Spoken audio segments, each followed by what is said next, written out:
안녕하세요. 믿음의 습관 박형규 목사입니다. 오늘도 이 자리에 나와서 함께 하나님의 만나를 누리는 모든 성도님들을 환영하고 축복합니다. 와주셔서 정말 감사해요. 우리가 함께 예배함이 큰 기쁨이고 또 하나님께 영광입니다. 자, 오늘 우리 살펴볼 성경 본문 말씀은요. 데살로니가 후서 2장 13절에서 15절입니다. 주께서 사랑하시는 형제들아, 우리가 항상 너희에 관하여 마땅히 하나님께 감사할 것은 하나님이 너로부터 너희를 택하사 성령의 거룩하게 하심과 진리를 믿음으로 구원을 받게 하심이니, 이를 위하여 우리의 복음으로 너희를 부르사 우리 주 예수 그리스도의 영광을 얻게 하려 하심이니라. 그러므로 형제들아, 굳건하게 서서 말로나 우리의 편지로 가르침을 받은 전통을 지키라. 아멘. 하나님께서는 역사를 통해서 구원을 이루어 가십니다. 그것을 구속사라고 부릅니다. 우리는 모세에서부터 다윗까지 이어지는 하나님의 구속사, 그 두 번째를 살펴보고 있습니다. 먼저 살펴봤던 것은 하나님은 하나님의 형상으로 지음받은 사람들을, 그 도덕적 피조물들을 가르치시고 다스리는 원리를 따라 통치해 주신다라고 하는 걸 우리가 살펴봤어요. 두 번째는요, 광야에 대해서 살펴볼 것입니다. 모세와 다윗, 그리고 그 사이를 잇는 연결고리가 있다라고 하면 광야, 성숙의 길, 고난, 이것을 빼놓을 수가 없습니다. 우리가 오늘 데살로니가 후서 말씀을 살펴봤죠. 주께서 사랑하시는 형제들아, 이렇게 이야기합니다. 사랑을 받고 있는 형제들을 말하는 거예요. 우리가 마땅히 하나님께 감사할 것은 하나님이 처음부터 너희를 택하사 성령의 거룩하게 하심과 진리를 믿음으로 구원을 받게 하심이니, 처음부터 너희를 택하사 성령의 거룩하게 하심과 진리를 믿음으로 구원을 받게 하심이니 라고 이야기합니다. 그러면서 15절에 이야기하는 것이 형제들아, 굳건하게 서서 말로나 우리의 편지로 가르침을 받은 전통을 지키라 라고 이야기하고 있습니다. 믿음을 가지고 살아가는데요, 그냥 내 마음대로 또는 내 안에 오는 어떤 감동을 따라서 아무렇게나 살아가는 것이 아니라 무엇을 따르라? 전통을 따르라. 근데 그 전통은 무엇으로 전해졌냐라고 하면 편지로 가르침을 받았다라고 이야기합니다. 우리에게 적용하면 뭘까요? 성경이에요. 성경을 통해 전해받은 전통을 따라서 신앙을 굳건하게 지켜라 라고 이야기합니다. 여러분, 하나님께서 우리에게 말씀하십니다. 믿으십니까? 아멘이죠. 하나님께서 우리에게 지금 이 시간에도 살아계셔서 말씀하신다라고 하는 이 사실을 우리는 믿습니다.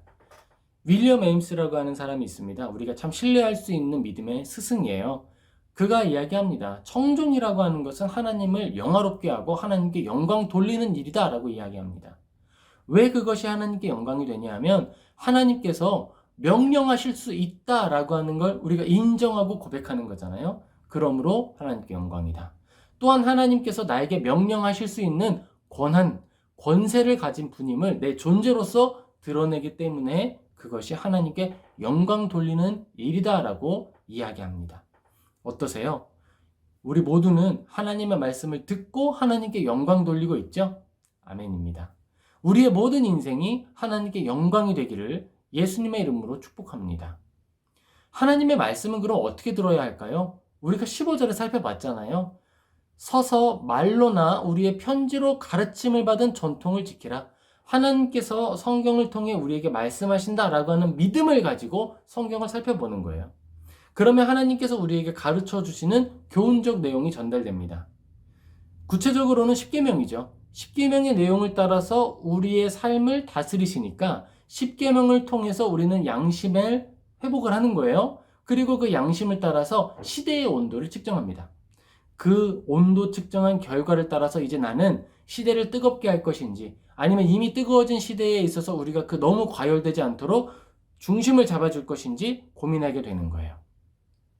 그렇게 우리들은 하나님이 주신 이성을 포기하고 하나님께 순종하는 것이 아니라 하나님께서 주신 지성을 통해서 순종해야 할 구체적인 내용들을 알아가는 거예요. 찾아가는 거예요. 그리고 찾아낸 그것이 하나님의 음성과 뜻이 맞는지 기도하며 여쭈어보는 겁니다. 그리고 책을 통해, 이성을 통해 역사적으로 검증해 보는 거예요. 나의 신앙은 시대와 역사를 초월해서 따로 걸어가는 길인가? 아니면 하나님의 말씀을 따라 역사의 도움을 힘입어 함께 걸어가고 있는 것인가? 돌아보는 거예요. 그리고 그 모든 과정을 통해서 우리는 성화를 경험합니다. 왜 성화를 경험할 때 청종하는 것, 하나님의 말씀을 듣는 것을 먼저 언급을 했느냐? 하나님의 말씀을 들어야만 성화할 수 있기 때문에 그런 거예요. 내가 뭘 해야 하는지 알지 못하면 시대와 충돌할 수 없습니다. 나의 변화라고 하는 것은 시대와 충돌하고 나의 죄된 본성과 충돌했을 때 나타나는 거예요. 하나님을 믿는데 내 마음에 아무것도 거스리는 게 없다? 그건 문제가 있는 겁니다. 왜냐하면 하나님의 말씀은 죄악으로 완전히 부패한 나의 영혼을 교정할 때 효력이 있는 거예요. 하나님의 말씀을 많이 듣는데 내 삶이 변하지 않아요? 그것은 하나님의 말씀을 잘못 듣고 있거나 하나님의 말씀을 안 듣고 있는 거예요. 하나님의 말씀을 들으면 우리는 변화합니다. 뭐가 변해야 하는지 너무 선명하게 알려주시기 때문에 못 듣는 척하는 경우가 많아요. 이건 아니지요? 이러면서 피하는 거예요. 그 부분은. 하나님을 사랑한다 라고 하면 하나님의 뜻 안에서 나를 말씀에 맞추어 가는 거예요. 하나님, 나는 오각형이고 하나님의 말씀은 이제 사각형인데 맞지가 않아요. 그러니까 우리는 맞지 않는 사이인 것 같아요. 휙 떠나면 안 되겠죠. 어떻게 해야 되는 걸까요? 사각형에 맞춰진 나의 모습을 감사하고 사각형, 하나님의 말씀을 벗어난 나의 본성들에 대해서는 회개하며 깎아가는 거예요. 오래 걸리죠. 오래 걸립니다. 쉽지 않을 거예요. 아파요. 근데 계속 가는 거예요. 왜요? 우리의 인생은 기니까 허락해 주신 시간 동안에 깎아가는 거예요. 하나님 앞에 섰을 때 하나님이 너 이거 왜 다 못 깎았어? 이렇게 말씀하지 않으실 거예요. 수고했다라고 말씀하실 거예요. 그 사랑에 힘입어서 겸손하게 한 걸음씩 걸어가는 것이 우리의 여정이고 광야 인생입니다. 그렇게 살아냈더니 나의 인생이 나만의 유익이 아니라 하나님 나라를 부욕해 하는 거예요. 그렇게 살아갔더니 나만 즐거운 게 아니라 하나님 나라에 함께 모인 우리 모두가 즐거운 거예요. 그게 우리의 인생 여정입니다. 하나님이 우리에게 보여주시는 거예요. 모세가 하나님께 순종했을 때 하나님이 행하시는 놀라운 일을 모세만 보았을까요? 아니죠. 모세와 함께한 모든 이스라엘 민족이 보았습니다. 다윗은 어땠을까요? 다윗이 하나님과 함께할 때 골리앗과 싸워 이기는 것을 그 자리에서 실망했던 모든 군인들이 보았어요. 우리는 싸울 수 없다. 우리는 다 죽었다. 우리 이제 어떻게 하냐. 큰일 났다. 겁을 먹었던 사람들이 다윗의 모습을 보며 용기를 얻었습니다. 그리고 다윗과 함께하는 하나님을 통해 이스라엘 사람들이 하나님의 통치가 무엇인지 맛보아 알게 되었어요. 우리의 삶이 그렇게 쓰임받을 것입니다. 하나님이 모세를 통해 법을 주시고 다윗을 통해 올바른 왕, 이 율법을 따라 성장한 왕의 모범을 보여주셨어요. 우리는 이 둘의 모범을 통해서 하나님의 역사를 통해 구원을 이루시는데 우리의 삶을 역사 속에 어떻게 편입시키시는지를 알게 되는 거예요. 나의 오늘과 나의 삶이 하나님의 역사 인도하심과 동떨어진 하루가 아니라 하나님의 역사 인도하심 안에서 살아내는 하루, 그 호흡이다라고 하는 걸 이해하는 거예요. 인지하는 거예요. 그렇기 때문에 소망을 가지고 자부심을 가질 수 있는 것입니다. 그렇기 때문에 모자라고 부족하고 실망이 많음에도 불구하고 낙심하지 않고 이 길을 걸어갈 수 있는 거예요.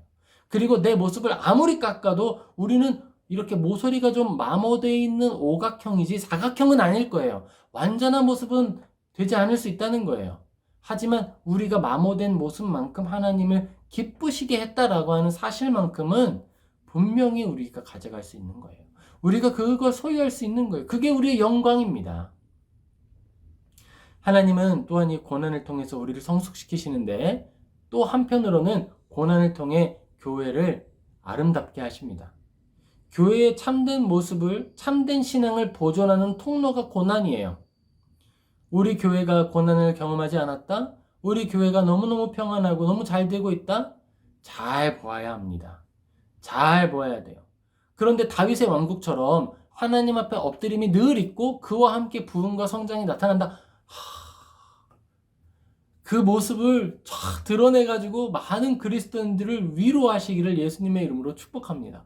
모든 교회가 다윗처럼 아름답게 성숙하고 그 영광 나타나게 되기를 정말 소망하고 있어요. 저도 기대하고 있습니다. 아름다운 거예요. 하지만 하나님께서 보여주신 성숙의 여정에 멀리 떨어져 있으면서 전혀 불편함을 느끼지 못하면서 그냥 신나게 지내고 있다. 그렇다면 그 부분에 대해서는 성경이 뭐라고 말씀하고 있는지 생각해 볼 필요가 있는 거예요. 그리고 우리가 고난, 광야를 생각할 때 소망을 함께 또 생각할 수가 있습니다. 뭐냐면 다윗이 싸웠던 대상, 모세가 싸웠던 대상을 생각해 보는 거예요. 모세가 싸웠던 대상은 이집트였습니다. 파라오.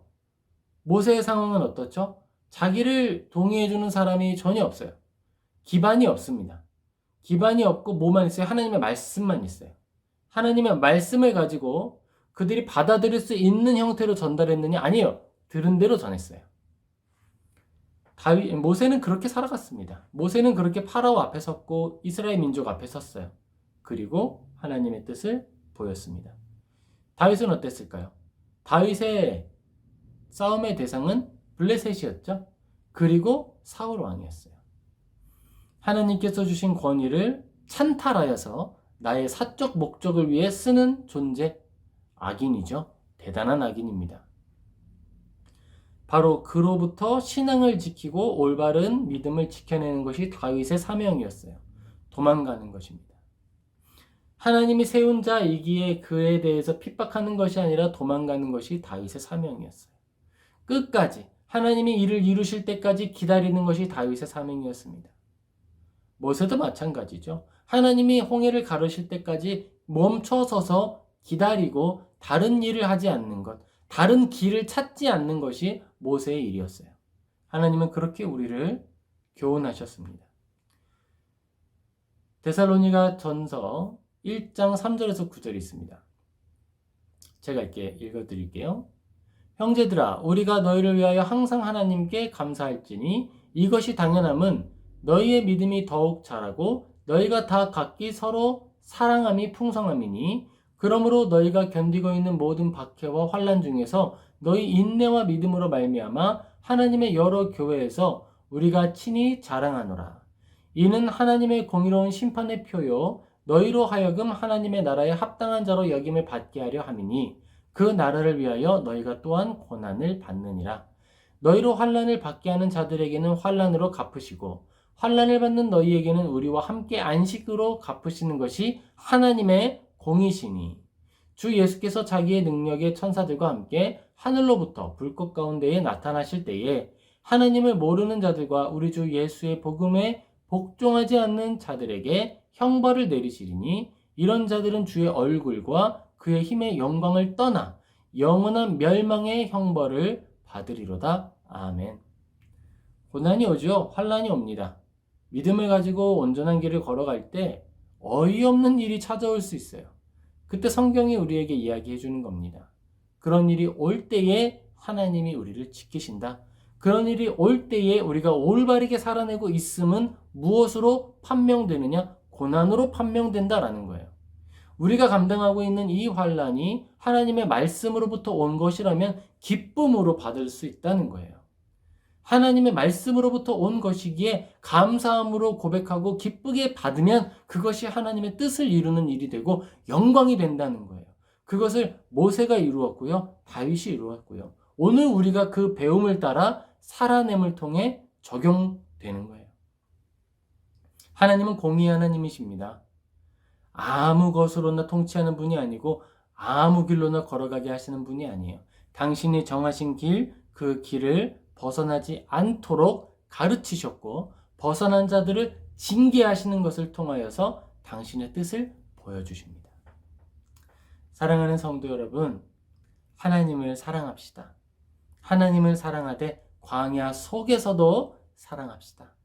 하나님이 우리를 더 완전케 하실 것이고 우리를 통해 당신의 나라를 세워가실 것입니다.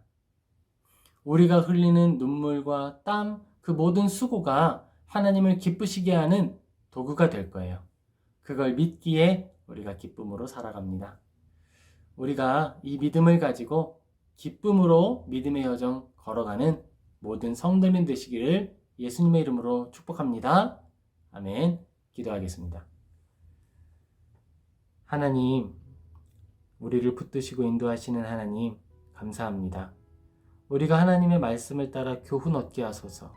하나님의 말씀을 듣게 하시고 그 들린 말씀을 따라 살아가게 하옵소서. 우리에게 죄가 있습니다. 그래서 아직 많이 부족합니다. 하나님, 하나님을 의지하며 걸어갈 때 우리를 다스려 주시고 또 교정해 주셔서 하나님의 아름다운 뜻을 이루는 복된 삶을 살아갈 수 있게 도와주옵소서. 하나님, 우리가 모세의 모범과 다윗의 모범을 보았습니다. 우리가 믿음의 내용을 따라서 이 시대에 나타나는 모세들이 되게 하시고 이 시대를 살아내는 다윗들이 되게 하여 주시옵소서. 우리를 지키시고 우리의 삶을 통해 하나님의 뜻을 이루실 줄을 믿고 감사하며 예수님의 이름으로 기도하옵나이다. 아멘. 네, 사랑하는 성도님, 우리가 걷는 이 길을 하나님이 받으십니다.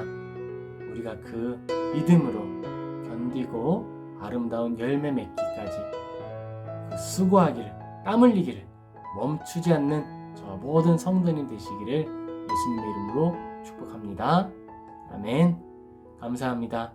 우리 또 뵙겠습니다.